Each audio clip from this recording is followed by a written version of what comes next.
Hello everyone, ఇలాంటి videos మీకు ముందుగా కావాలి అనుకుంటే మా ఛానల్ని సబ్స్క్రైబ్ చేసుకొని పక్కనే ఉన్న బెల్ ఐకాన్ని క్లిక్ చేయండి. అప్కమింగ్ రివ్యూలోకి వెళ్ళిపోదాం. ఎపిసోడ్ స్టార్ట్ అవ్వగానే రిషి చనిపోయాడని, డిఎన్ఏ రిపోర్ట్స్ కూడా రిషి చనిపోయాడని చెప్తున్నాయని మహేంద్ర, ముకుల్ వసుధారాతో చెప్తారు. కానీ వసుధార మాత్రం లేదు, నేను నమ్మను, రిషి సార్ చనిపోయే అవకాశమే లేదు, నేనిక్కడ బ్రతికున్నానంటే రిషి సార్ చనిపోలేదు అని అర్థం. రిషి సార్ని నేను ఎలా అయినా తీసుకొస్తాను, ఎక్కడికి వెళ్ళైనా రిషి సార్ బ్రతికే ఉన్నారని మీకు నిరూపిస్తాను అని ఇంకా వసుధార బయటికి వచ్చేస్తుంది. వసుధారాని చూసిన ఫణీంద్ర, రిషి చనిపోయాడు అనే వార్త విన్న ఫణీంద్రకి హార్ట్ పెయిన్ వచ్చి అలా కుప్పకూలిపోతారు. ఇది ఇలా ఉండగా వసుధార దగ్గరికి రాజీవ్ వచ్చి, ఎలాగో రిషి చనిపోయాడు కదా, నిన్ను నేను పెళ్లి చేసుకుంటాను, రా వసు వెళ్దామని ఇంకా వసుధారాని బలవంతంగా తీసుకువెళ్తూ ఉంటాడు రాజీవ్. ఎక్స్క్యూజ్ మీ అనే ఒక గొంతు వినపడుతుంది. ఇంకా అటుగా రాజీవ్ అండ్ వసుధార చూస్తారు. చూడగానే ఒక న్యూ క్యారెక్టర్ ఎంట్రీ అయితే మనకి కనబడుతుంది. తనే ప్రేమ్. తన చెయ్యి వదులు అని అంటాడు. అయినా రాజీవ్ పట్టించుకోకుండా వసుధారాని లాక్కు వెళ్తూ ఉంటాడు. రాజీవ్ చెయ్యి పట్టుకుంటాడు వచ్చి, ప్రేమ్, ఏయ్ ఎవరు నువ్వు, నా మరదల్ని నేను తీసుకువెళ్తుంటే ఎందుకు ఆపుతున్నావు అని అడుగుతాడు ప్రేమ్ని.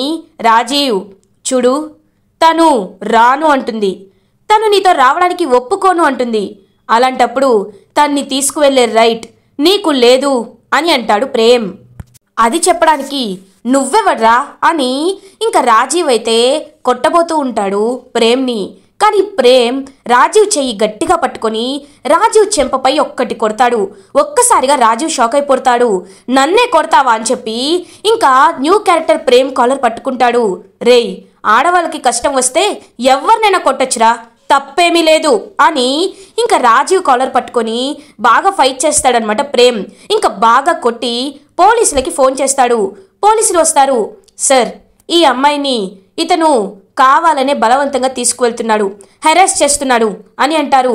వసుధారాని పోలీసులు అడుగుతారు, ఏమ్మా ఇతను చెప్పేది నిజమా, ఇతను నిన్ను హెరాస్ చేస్తున్నాడా, బలవంతంగా తీసుకువెళ్ళాలనుకుంటున్నాడా అని అడుగుతారు పోలీసులు. వసుధారాకి సైగ చేస్తూ ఉంటాడు రాజీవ్ వద్దు అని. కానీ వసుధార, అవును సార్, తను నన్ను బలవంతంగా తీసుకువెళ్ళాలనుకుంటున్నాడు అని చెప్తుంది. ఇంకా రాజీవ్ చ అని అనుకుంటాడు. రేయ్, రారా పోలీస్ స్టేషన్కి అని ఇంకా పోలీస్ అయితే రాజీవ్ని అరెస్ట్ చేసి తీసుకువెళ్ళిపోతారు. వసుధార ప్రేమ్ వైపు చూస్తూ థ్యాంక్స్ అని చెప్తుంది. ఇంతకీ మీరు అని అడుగుతుంది వసుధార. నా పేరు ప్రేమ్, నేను ఒక ఇంపార్టెంట్ పనిపై యుఎస్ నుండి ఇప్పుడే ఇండియాకి వచ్చాను, మీరేదో ప్రాబ్లంలో ఉన్నారని అర్థమైంది, అందుకే ఇలా వెంటనే యాక్షన్ తీసుకున్నాను అని అంటాడు ప్రేమ్. థ్యాంక్ యూ అండి అని వెళ్ళబోతూ ఉంటుంది వసుధార. మేడం, ఎక్కడికి, ఇంటికి వెళ్తున్నారా అని అడుగుతారు. అవును అని అంటుంది వసుధార. రండి, నేను డ్రాప్ చేస్తాను అని అంటారు. నో థ్యాంక్స్, పర్లేదు అని అంటుంది వసుధార. నో, మీరు చాలా అలసిపోయినట్టు కనబడుతున్నారు, మీ ఫేస్ కూడా చాలా అంటే చాలా నీరసంగా అనిపిస్తుంది, మిమ్మల్ని నేను ఇంటి దగ్గర డ్రాప్ చేస్తాను, ప్లీజ్ రండి మేడం అని ప్రేమ్ అండ్ వసుధార ఇద్దరూ ఇంకా మహేంద్ర ఇంటికి, వసుధార వాళ్ళ ఇంటికే బయలుదేరుతారు. కానీ ఇంటి లోపలికి వెళ్ళి చూసేసరికి ఇంట్లో ఎవ్వరూ ఉండరు. ఒక్కసారిగా వసుధార షాక్ అయిపోతుంది. ఏంటి, ఇంట్లో ఎవరు లేరు అని చుట్టూ చూస్తూ ఉంటుంది. ప్రేమ్ కూడా ఇంటి లోపలికి వస్తాడు. మేడం, అంతా ఓకేనా అని అంటాడు. యాక్చువల్లీ ఇంట్లో ఎవరు కనిపించడం లేదు అని అంటుంది.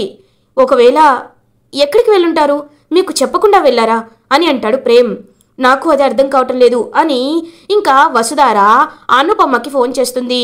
హలో మేడం, ఏమైంది మేడం, మావయ్య గారు ఎలా ఉన్నారు అని అడుగుతుంది వసుధార.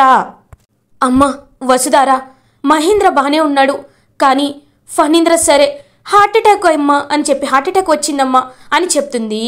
ఇంకా అనుపమ ఫణీంద్రకి హార్ట్ అటాక్ వచ్చిందని తెలుసుకొని వసుధార ఒక్కసారిగా షాక్ అయిపోతుంది. మేడం, ఇప్పుడు మీరు ఎక్కడున్నారు అని అడుగుతుంది.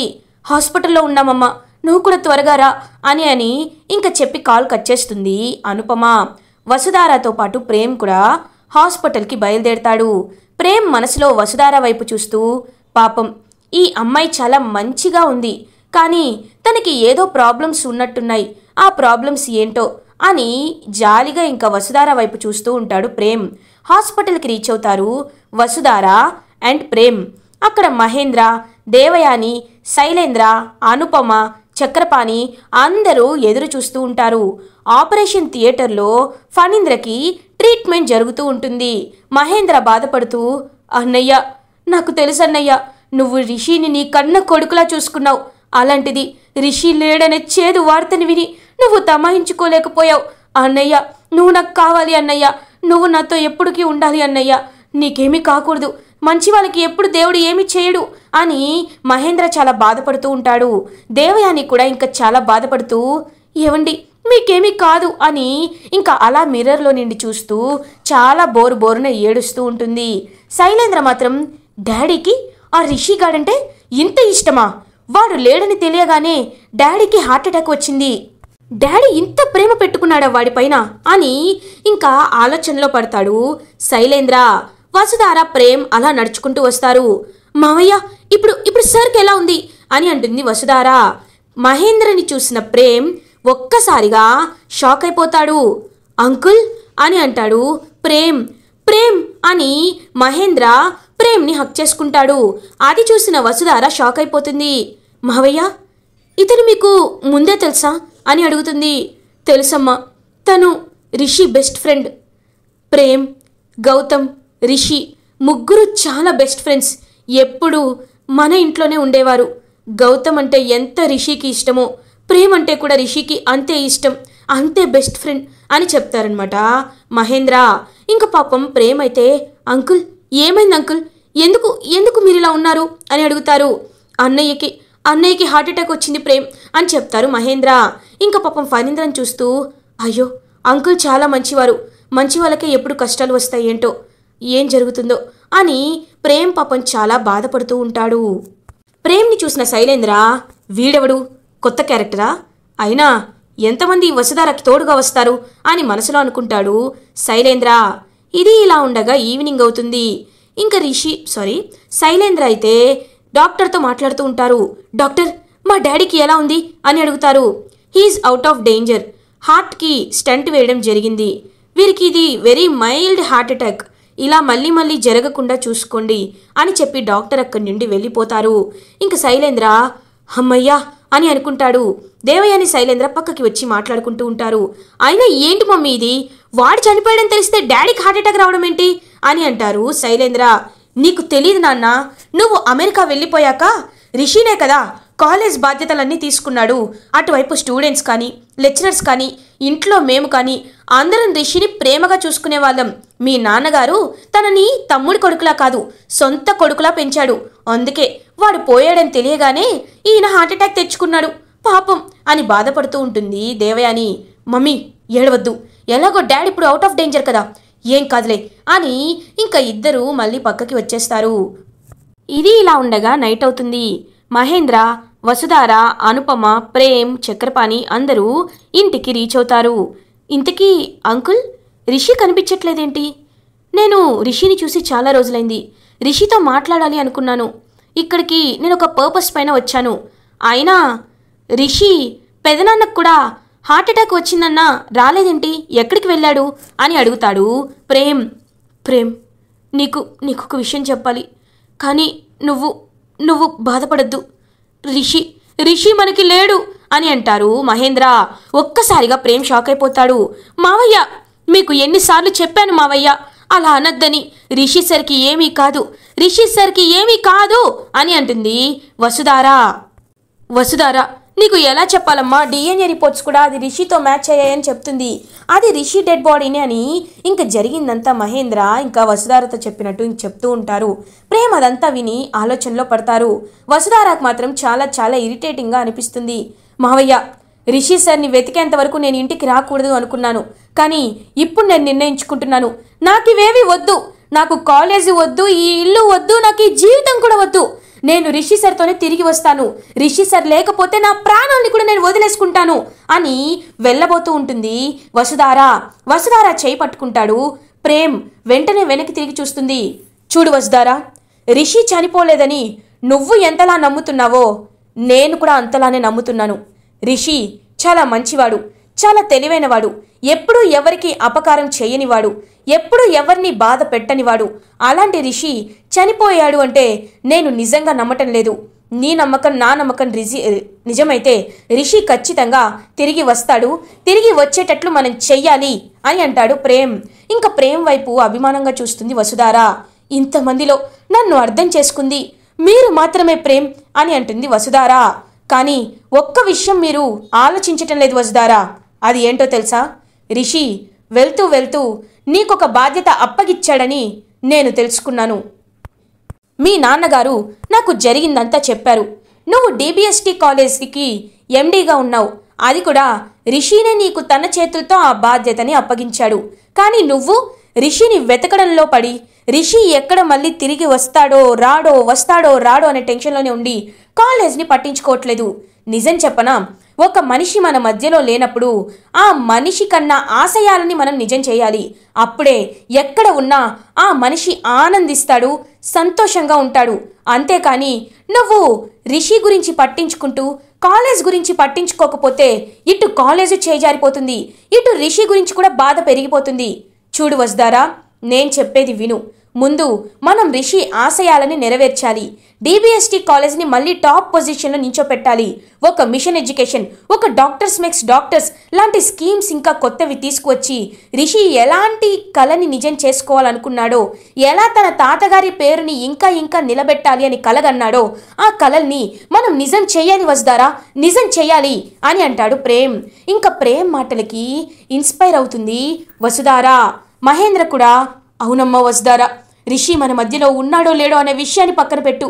దాని గురించి ఆలోచించకుండా కాలేజ్ రిషి ఏ స్థానంలో నిలబెట్టాలి అనుకున్నాడు, ఈ సమాజానికి రిషి కాలేజ్ ద్వారా ఎంత సేవ చేయాలనుకున్నాడు, ఈ విషయాలనే మనం గుర్తుపెట్టుకోవాలి, ఆచరించాలి అని అంటారు మహేంద్ర. వసుధారా అవును మావయ్య, మీరు చెప్పింది నిజమే. నేను రేపటి నుండి కాలేజ్ పైనే ఫోకస్ పెడతాను. కానీ రిషి సార్ అని అంటుంది వసుధారా. చూడు వసుధారా, నేను నీకు మాటిస్తున్నాను. రిషిని ఎలా అయినా తిరిగి తీసుకువస్తాను. తీసుకువచ్చే బాధ్యత నాది.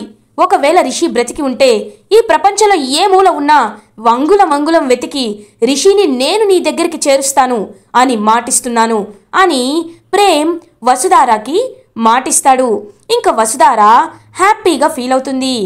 ఇది ఇలా ఉండగా మార్నింగ్ అవుతుంది. ఇంకా శైలేంద్రే లీక్ చేస్తాడనమాట రిషి చనిపోయాడు అని. స్టూడెంట్స్ అందరూ రిషి సార్ చనిపోయారు సార్, అలాంటప్పుడు మీరు మాకు ఏం చేయగలరు? 1 వీక్లో రిషి సార్ని తీసుకురమ్మన్నాం, 1 వీక్ అయిపోయింది, ఇప్పుడేమో రిషి సార్ చనిపోయారని మళ్ళీ వార్తలు స్ప్రెడ్ అవుతున్నాయి. మేము ఏది నమ్మాలి ఏది నమ్మకూడదు చెప్పండి అని చెప్పి స్టూడెంట్స్ మళ్ళీ ప్రెజర్ పెట్టడం స్టార్ట్ చేస్తారు. వసుధార కాలేజ్కి రీచ్ అవుతుంది. వసుధారతో పాటు ప్రేమ్ కూడా కాలేజ్కి వస్తాడు. ఇంకా వసుధార ఆ అల్లర్లన్నీ చూసి షట్ అప్ అని గట్టిగా అరుస్తుంది. స్టూడెంట్స్ అందరూ దెబ్బకి సైలెంట్ అయిపోతారు. శైలేంద్ర కూడా షాక్లో ఉండిపోతాడు. చూడండి, మీరందరూ ఒక్క మాట వినండి. రిషి సార్ చనిపోయారు అని మీకు రూమర్స్ రావచ్చు, కానీ అది నిజం కాదని నేను నమ్ముతున్నాను. రిషి సార్ తిరిగి వచ్చేంత వరకు మీకు కాలేజ్లో ఎలాంటి లోటు లేకుండా నేను చూసుకుంటాను. రోజు కాలేజ్కి వస్తూనే అన్ని దగ్గర నుండి నేను చూసుకుంటాను. మీకు ఎలాంటి సమస్య అకాడమిక్ విషయంలో వచ్చినా మీరు నన్ను కాంటాక్ట్ అవ్వండి. ఆ సమస్యకి నిమిషాల్లో నేను పరిష్కారం చూపిస్తాను. అంతేకాని రిషి సార్ రావాలి అని మాత్రం మాపై ప్రెజర్ పెట్టద్దు అని అంటుంది వసుధార. మేడం, మాకు రిషి సార్ కావాలి మేడం అని అంటారు. ఇంక పక్కనే ఉన్న ప్రేమ్ మాట్లాడడం స్టార్ట్ చేస్తాడు. మీరందరూ ఒక్క నిమిషం ఆగండి, ఒక స్టూడెంట్ మాత్రమే మాట్లాడండి. చెప్పు, రిషి సార్ ఉంటే మీకు ఏం చేస్తారు? రిషి సార్ కావాలి అంటున్నావు, ఓకే. రిషి సార్ ఉంటే మీకేం జరుగుతుంది అని అడుగుతాడు ప్రేమ్. ఇంకా స్టూడెంట్ చెప్పడం స్టార్ట్ చేస్తారు. రిషి సార్ ఉన్నప్పుడు క్లాసులన్నీ కరెక్ట్ టైంకి జరిగేవి సార్. ల్యాబ్ కూడా సరే దగ్గరుండి ప్రాక్టికల్స్ చేయిస్తూ మా అందరికీ బాగా అర్థమయ్యేటట్లు చెప్పేవారు. ఇప్పుడు ల్యాబ్ టెక్నీషియన్స్ కూడా రావటం లేదు. నెంబర్ 3, క్లాసెస్ అనేవి సిలబస్ ముందు కంప్లీట్ చేస్తామన్నారు.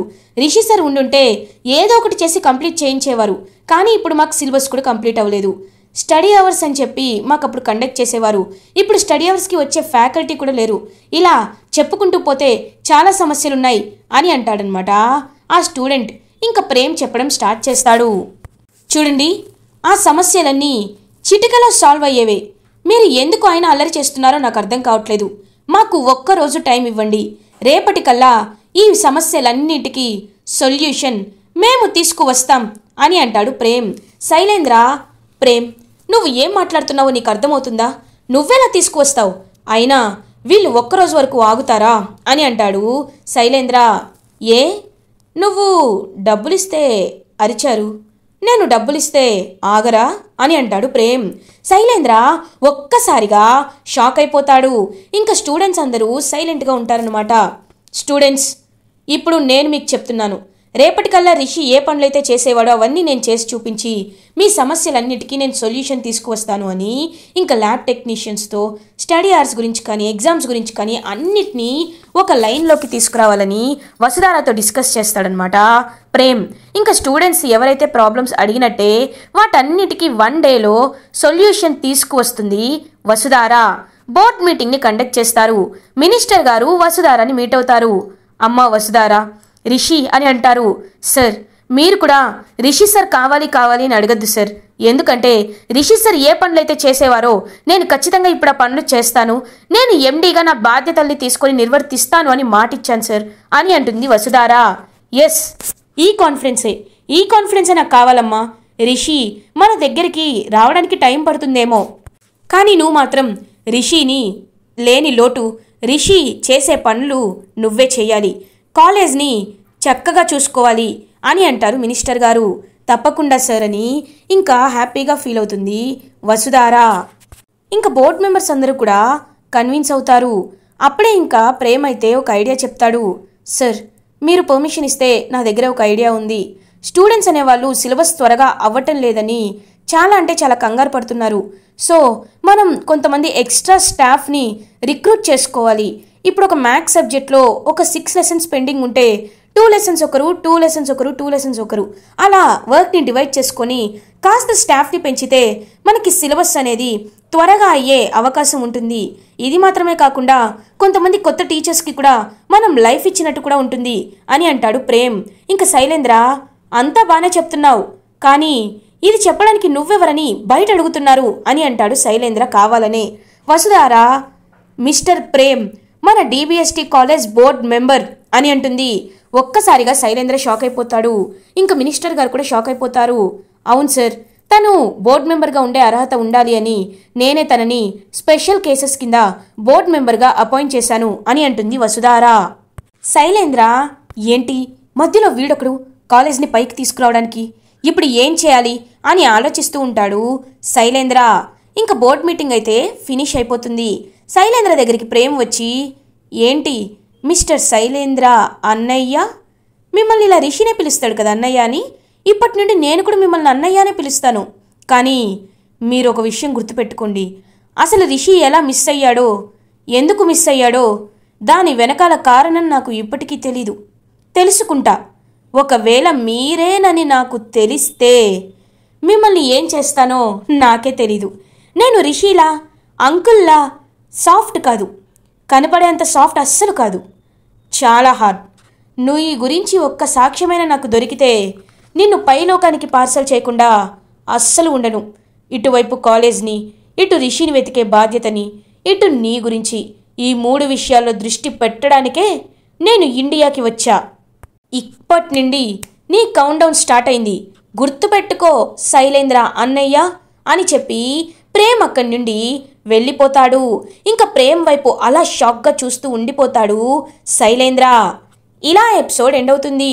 ఫర్దర్ ఎపిసోడ్ రివ్యూస్ ముందుగా మీకు కావాలి అనుకుంటే మా ఛానల్ని సబ్స్క్రైబ్ చేసుకోండి. Thanks for watching.